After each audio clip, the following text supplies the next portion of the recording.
Hello friends and welcome to mechanical major.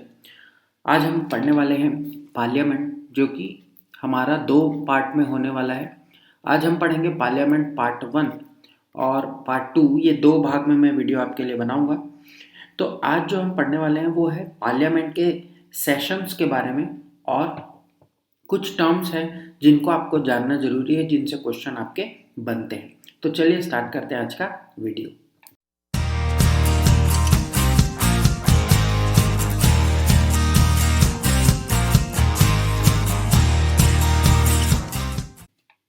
C sessions की अगर हम बात करें, सेशंस सत्र, सेशंस ऑफ पार्लियामेंट, तो भारत के संसद की जो सत्र हैं वो कितने टाइप के हैं और उनसे क्या क्या रिलेटेड टर्म्स हैं वो हम आज देखने वाले हैं। देखिए सेशंस का मतलब होता है सत्र। एक सत्र और दूसरे, इन दोनों के बीच में 6 महीने, इसको आपको याद रखना है, 6 मंथ से ज़्यादा का गैप नहीं होना चाहिए। कोई भी 2 सत्र के बीच 6 माह से अधिक का अंतराल नहीं होना चाहिए। तो इसी को ध्यान में रखते हुए हमारे जो प्रेजेंट सिचुएशन है या प्रेजेंट गवर्नेंस है वो कैसे होती है, तो वो होती है 3 सेशंस। 3 सेशंस यहाँ होते हैं। कौन कौन से? सबसे पहला होता है हमारा बजट सेशन, बजट सेशन जिसे हिंदी में बजट सत्र बोलते हैं। दूसरा होता है मॉनसून सेशन, जिसे मॉनसून सत्र कहते हैं।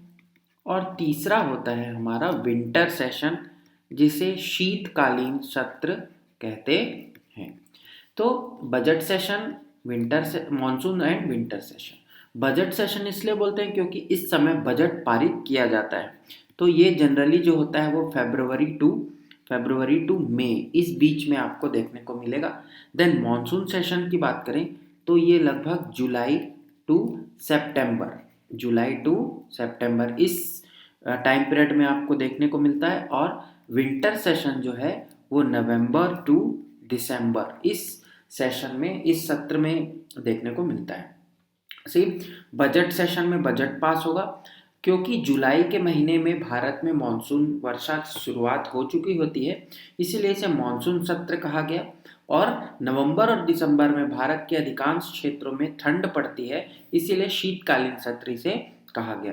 तो तीनों सत्र का जो नाम है वो लगभग आपके 2 सत्र जो है मौसम से जुड़े हैं और एक बजट से जुड़ा हुआ है।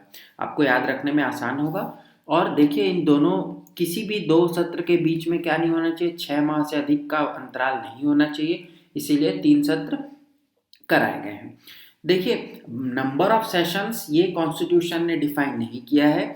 ये हमारे बोल सकते हैं कि जब संविधान लागू किया गया और जब गवर्नेंस स्टार्ट हुई तो पार्लियामेंट्री जो फॉर्म ऑफ गवर्नमेंट सेटअप हुआ उन्हीं के थ्रू ये सब चीज़ अपनाया गया है। ये बट अगर क्वेश्चन ये पूछता है कि number of sessions are defined in the constitution, तो ये बिल्कुल भी गलत स्टेटमेंट हो जाएगा। देन हम बात करते हैं कुछ टर्म्स की, टर्मिनोलॉजीज जो कि आपके पार्लियामेंट से जुड़ी हुई है। टर्मिनोलॉजीज को जानना इसलिए ज़रूरी है क्योंकि ये टर्म से डायरेक्ट क्वेश्चन आपको बनेंगे। सबसे पहले हम देखने वाले हैं एडजर्नमेंट। एडजर्नमेंट एडजर्नमेंट का मतलब होता है स्थगन। तो स्थगन कौन करेंगे? तो स्थगन किया जाता है स्पीकर के द्वारा, स्पीकर या चेयरमैन के द्वारा, सभापति, ठीक है, या अध्यक्ष।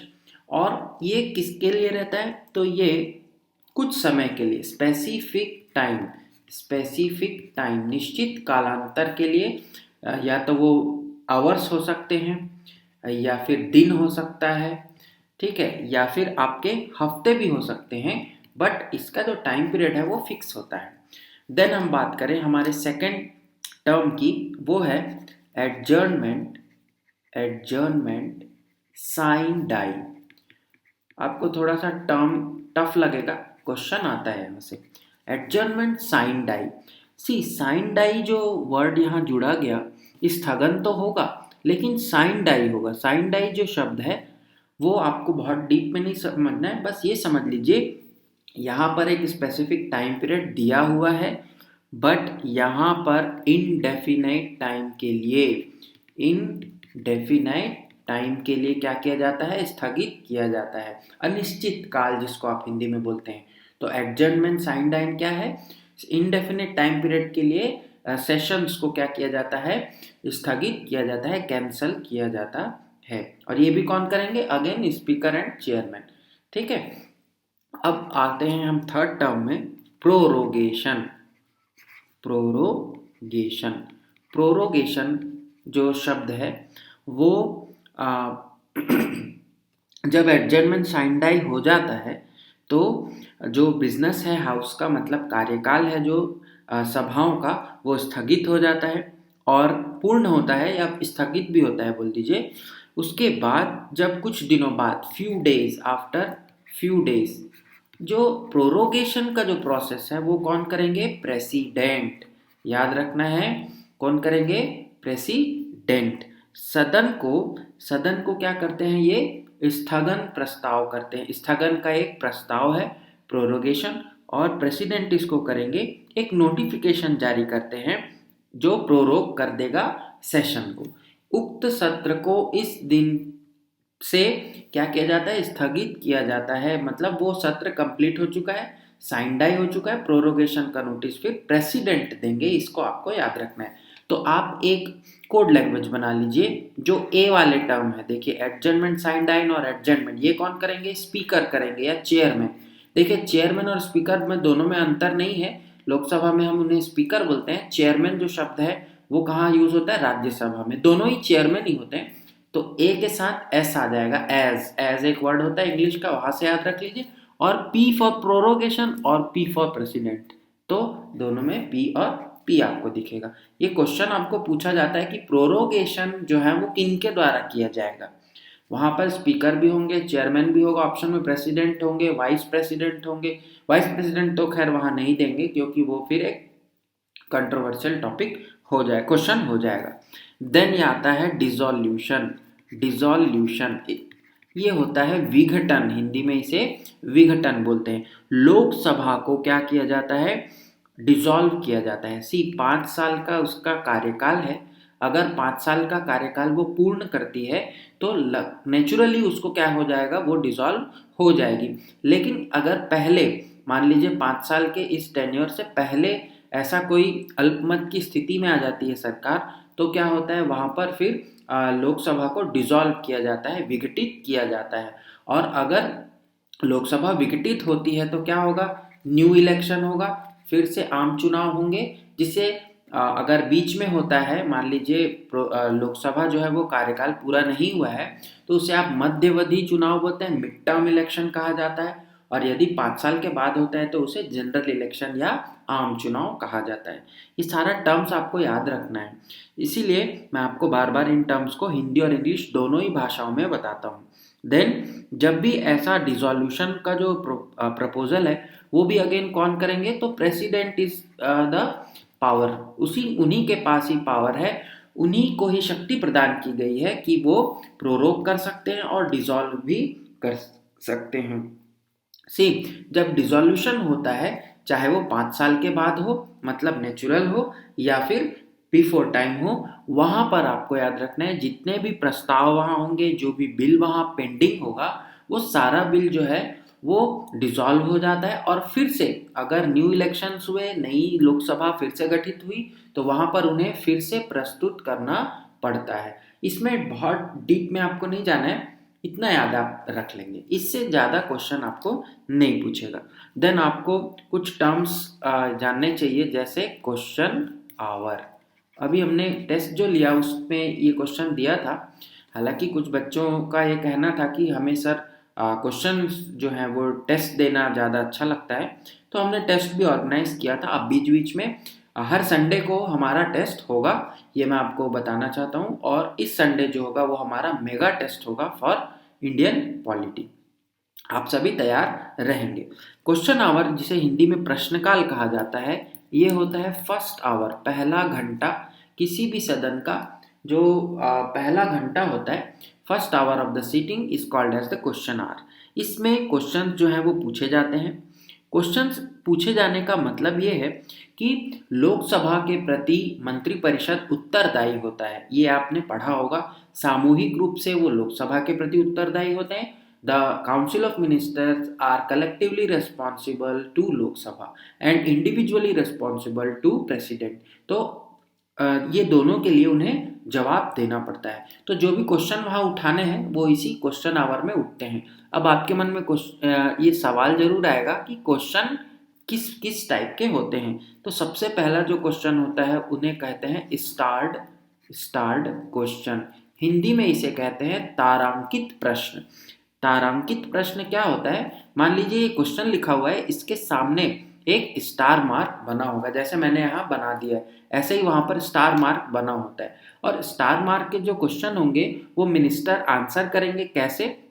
वो करेंगे ओरली, मौखिक रूप से उसका उत्तर देते हैं और मिनिस्टर को इसे क्या करना पड़ता है? ओरल आंसर करना पड़ता है। और सप्लीमेंट्री, मान लीजिए एक क्वेश्चन का आंसर उन्होंने दिया तो वहां पर फिर से सप्लीमेंट्री क्वेश्चंस भी हो सकते हैं। पूरक प्रश्न पूछने की यहाँ छूट रहती क्योंकि वहां मिनिस्टर ओरली आंसर करते रहते हैं। देन आता है अनस्टार्ड क्वेश्चन। अनस्टार्ड क्वेश्चन, अतारांकित प्रश्न। अतारांकित प्रश्न क्या होता है? जिनमें स्टार मार्क नहीं बना रहेगा। तो उसका जो आंसर है वो क्या होता है? रिटर्न आंसर देना पड़ता है, लिखित में जवाब देना पड़ता है।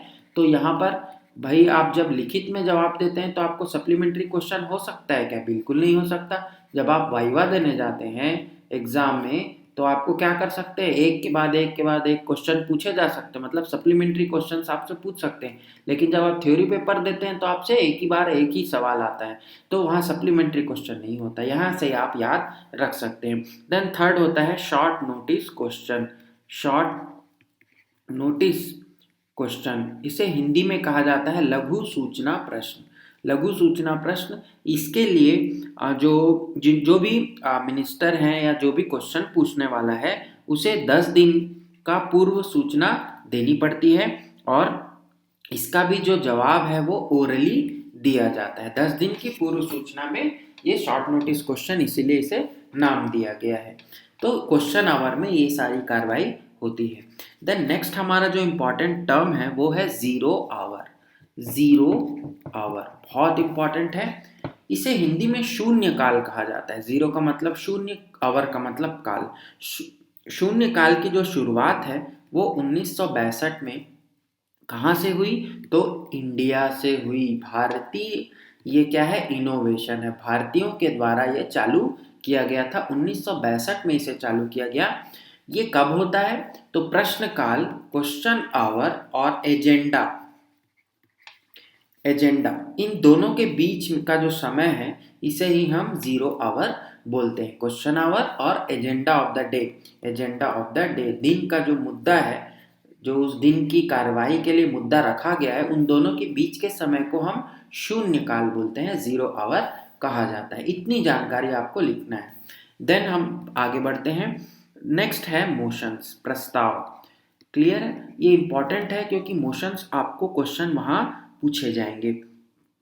तो प्रस्ताव जो है वो क्या होता है कि कोई भी मेंबर, सदस्य जो है वो किसी ऐसे विषय को जो कि लोकहित के लिए है, लोक कल्याणकारी विषय है, उस पर क्या करते हैं? प्रस्ताव सदन में प्रस्तुत करते हैं। इसी को ही मोशंस कहा जाता है। अब मोशंस जो है वो कई प्रकार के हो सकते हैं।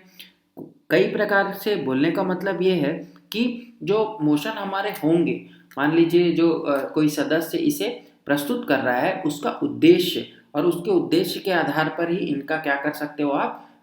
क्लासिफिकेशन, वर्गीकरण कर सकते हैं। तो सबसे पहले हम इसमें देखेंगे closure motion. Closure motion, closure motion क्या है? तो एक मेंबर जो कि किसी सदन में चल रही चर्चा को, जो डिबेट हो रही है, उसको छोटा करके, कट करके क्या करें? इसको प्रस्तुत करता है।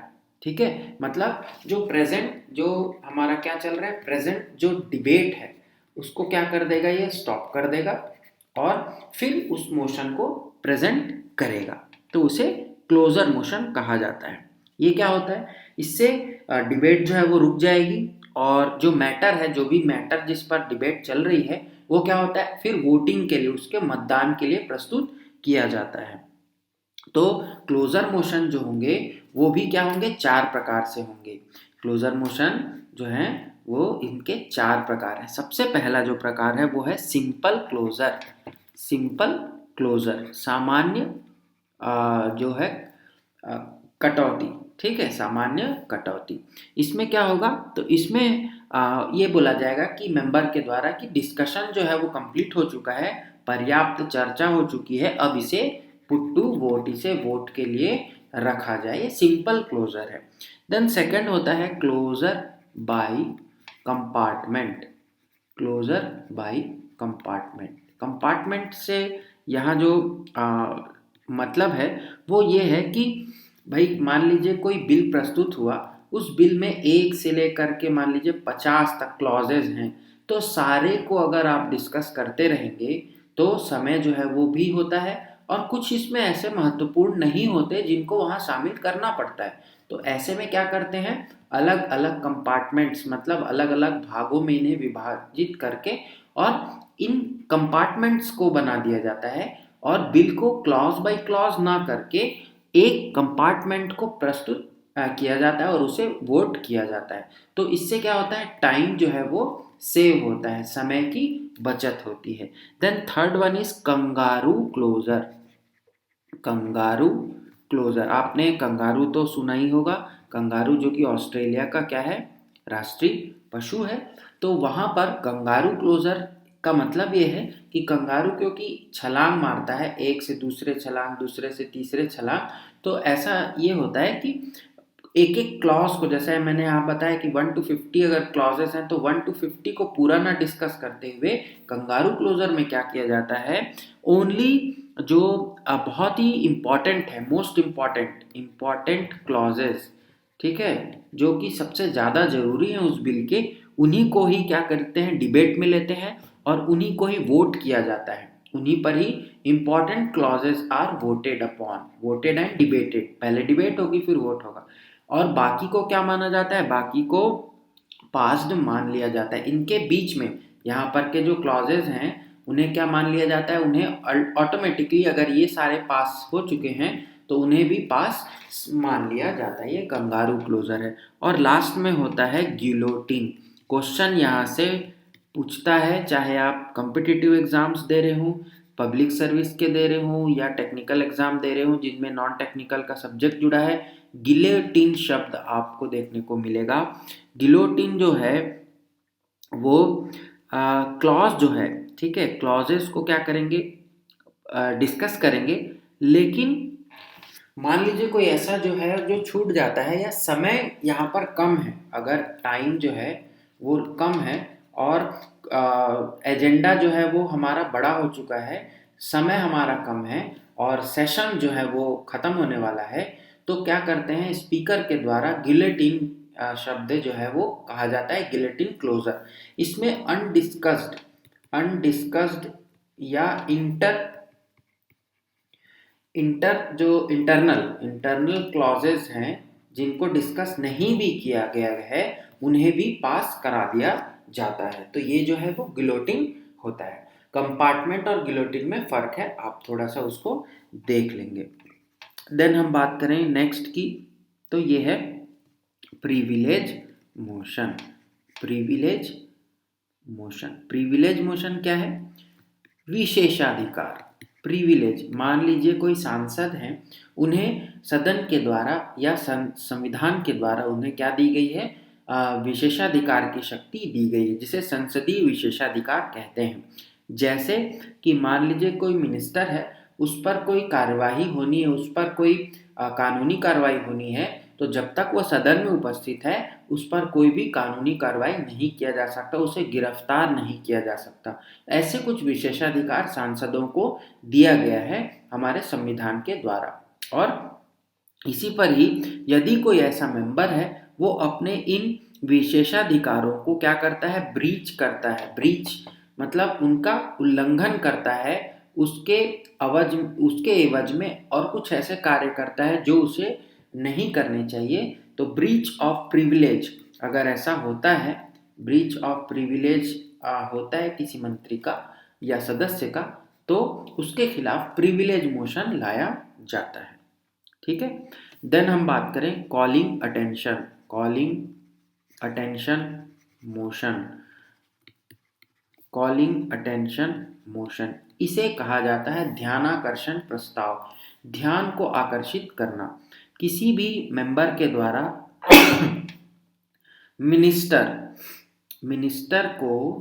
मंत्री को लोकहित के लिए, पब्लिक इम्पोर्टेंस वाले किसी मैटर को रेज करने के लिए, उठाने के लिए, जो कि बहुत ही त्वरित मुद्दा है, जो कि एक हॉट टॉपिक है उस समय का, उसे उठाने के लिए मिनिस्टर को क्या किया जाता है, सेंसिटाइज किया जाता है कि वो उस ओर ध्यान अपना लेकर के जाए।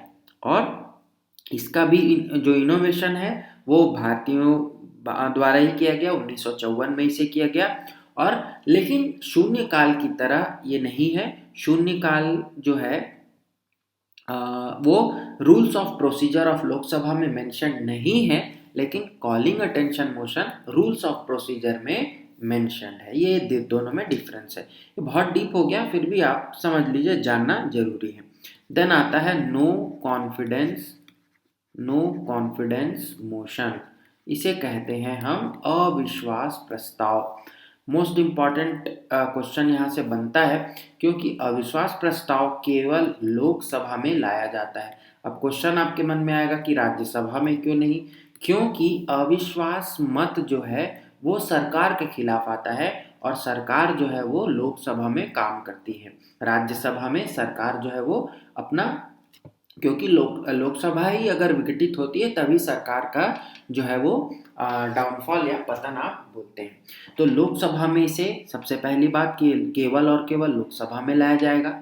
यदि ये पास हो जाता है अविश्वास प्रस्ताव, तो मंत्रिपरिषद मतलब काउंसिल ऑफ मिनिस्टर्स को क्या करना पड़ेगा, रिजाइन करना पड़ेगा, त्याग पत्र देना पड़ेगा, और गवर्नमेंट जो है वो सरकार जो है वो गिर जाती है।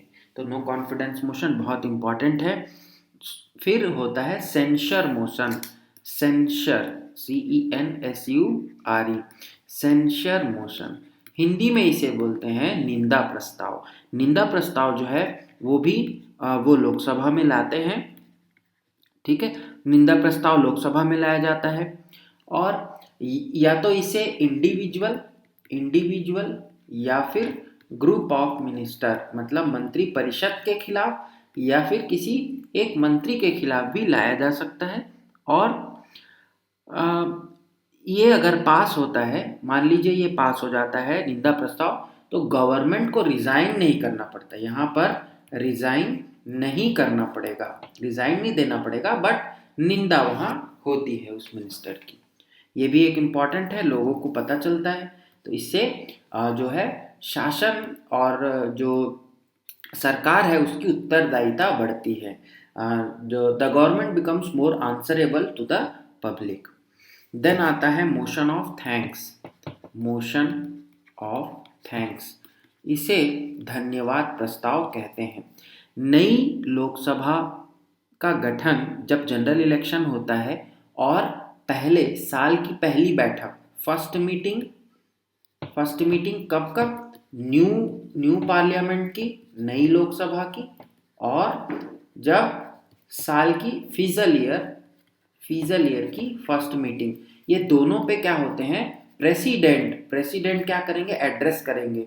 तो प्रेसिडेंट का जो एड्रेस होता है वो जो हाउस में डिस्कस होगा, ठीक है, प्रेसिडेंट जो एड्रेस करेंगे उसको हाउस में डिस्कस करते हैं, और उसे ही मोशन ऑफ थैंक्स या धन्यवाद प्रस्ताव कहते हैं। और धन्यवाद प्रस्ताव को वोट जब किया जाता है, इसे वोट किया जाता है, तो अगर ये पास नहीं होता, मान लीजिए वोटिंग में ये फेल हो जाता है, तो इसे गवर्नमेंट का क्या मानते हैं, डिफीट मानते हैं। लेकिन यहाँ जनरली इसे पास हो जाता है, क्योंकि बहुमत में रहती है वहाँ, और इजीली इसे पास करा दिया जाता है। तो मोशन ऑफ थैंक्स है। देन हम बात करें नेक्स्ट, ये है हमारे रिजॉल्यूशंस। रिजोल्यूशंस क्या है भाई? कोई भी एक मेंबर है, मान लीजिए कोई एक सदस्य है, उस सदस्य को किसी लोक विषय पर कोई मुद्दा जो है वो उन्हें उठाना है, लेकिन ये मुद्दा त्वरित मुद्दा नहीं है, ये मुद्दा जो है वो चला आ रहा है, वो बहुत इम्पॉर्टेंट है, तो वहाँ पर भी रिजोल्यूशन लाया जा सकता है, प्रस्ताव को लाया जा सकता है। तो यहाँ पर क्या होते हैं, 3 प्रकार के आपको रिजोल्यूशन देखने को मिलेंगे। पहला जो रिजोल्यूशन है वो है private member resolution, private member resolution. दूसरा जो है वो गवर्नमेंट रिजोल्यूशन, और तीसरा जो है वो statutory resolution, statutory resolution. Private member के द्वारा लाया गया वो private member resolution, government body government members के द्वारा लाया गया वो गवर्नमेंट रिजोल्यूशन। स्टैट्यूटरी रिजोल्यूशन वो रिजोल्यूशन होता है जो क्या होता है, स्टैट्यूट को फॉलो करता है, मतलब सांविधिक जो प्रस्ताव होते हैं वो स्टैट्यूटरी रिजोल्यूशन में आते हैं। तो इतने सारे चीज़ें आपको जानना था about the parliament. Next lecture में हम देखेंगे कि एक बिल जो अभी लाया गया है वो एक्ट मतलब कानून कैसे बनता है, बिल का कानून बनना, ये हम देखेंगे हमारे अगले लेक्चर में। तो तब तक के लिए आप सभी पढ़ते रहिए, और जो सेकंड वीडियो होगा वो हमारा पार्लियामेंट का दूसरा वीडियो होगा, और वहाँ पर हम पार्लियामेंट को एंड अप करेंगे। So thanks for joining, thanks for watching, thank you very much.